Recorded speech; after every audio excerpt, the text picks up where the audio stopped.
Bien, en nuestro 35º encuentro con Lucas, capítulo 10, versículos 38-42, nos encontramos ante el pasaje donde Jesús entra a casa de Marta y María. Nos habíamos preguntado por qué se detiene en esta casa. ¿Las conocía?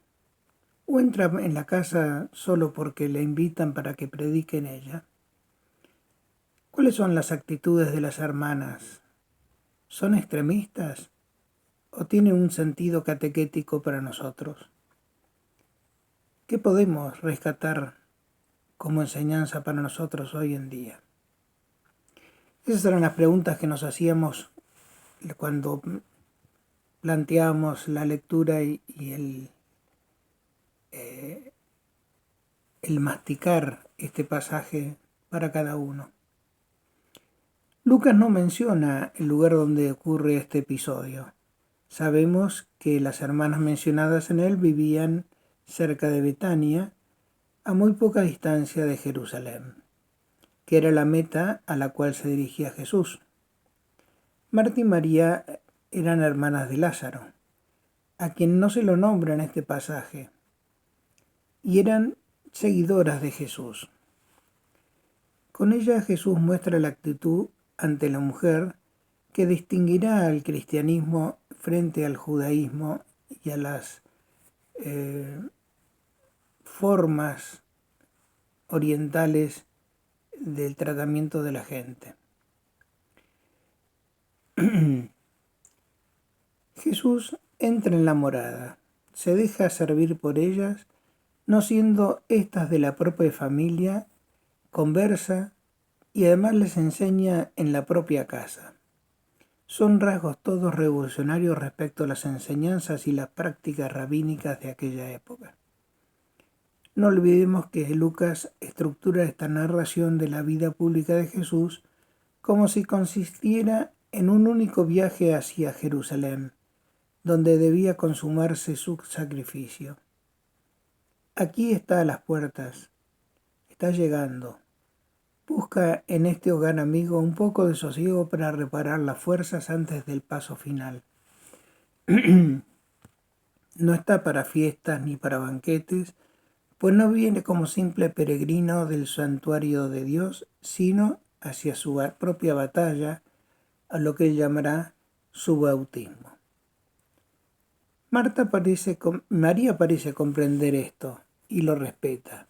Marta, al revés, siguiendo las costumbres, porque es muy activa por naturaleza, o no lo ve de la misma manera que María, o sencillamente no puede evitar cumplir con el maestro con todas las normas de hospitalidad oriental que se exigían de la mujer, a lo cual se sumaba su natural laboriosidad.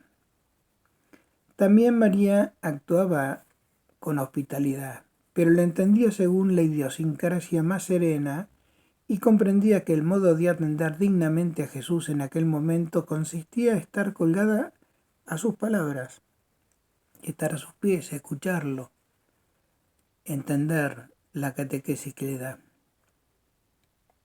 Podemos ver entonces como un choque de temperamentos. Algunas personas son hiperactivas, otras naturalmente más tranquilas. A las activas les cuesta comprender a estas contemplativas y a las contemplativas a la inversa, a las activas. No es que unas sean buenas y las otras malas. Dios no nos ha hecho a todos iguales, pero necesita de sus Martas y de sus Marías, pero en el verdadero servicio del Señor que deben estar juntos las dos, Martas y Marías. Quizá tenemos aquí una complementariedad, aunque Marta, en su deseo que el Señor y los discípulos estuviesen bien acogidos, bien hospedados, atendidos en su casa, caía en algún afán innecesario. Marta conocía muy bien a su hermana y debía saber el modo que estaba actuando, le salía del fondo de sí. Era más atractiva para María escucharlo a Jesús que estar en las cosas cotidianas. Por eso no se dirige a ella, porque conocía que sería inútil hacerlo.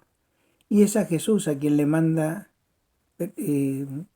requerir a María para que la ayude. Jesús, en lugar de mandarla a María al trabajo, aprovecha para enseñar a Marta y también a nosotros qué es lo verdaderamente necesario. Al dile a mi hermana que me ayude, Jesús le contesta: Marta, Marta, no te preocupas y te agitas por muchas cosas, y hay una sola necesaria. Las palabras de Jesús no apuntan probablemente a que Marta deje de hacer lo que está haciendo y se siente con María para escucharlo, sino tan solo establecer una jerarquía en la ocupación y en las tareas que uno realiza, y tal vez que Marta reduzca un poco sus ajetreos para atender la exposición y lo que viene a decirle Jesús a ellas. La expresión una sola causa es necesaria debe entenderse en el sentido de la necesidad para el fin principal de la vida, que es la unión del hombre con Dios. La tergiversamos si pretendemos entenderla en términos materiales y humanos. Ciertamente que estamos rodeados de necesidades de las que no podemos prescindir. Ni los más grandes ascetas han dejado de comer o de dormir o de ocuparse de su higiene. Aunque sus vidas den la impresión de haber reducido todas estas actividades a la más mínima expresión.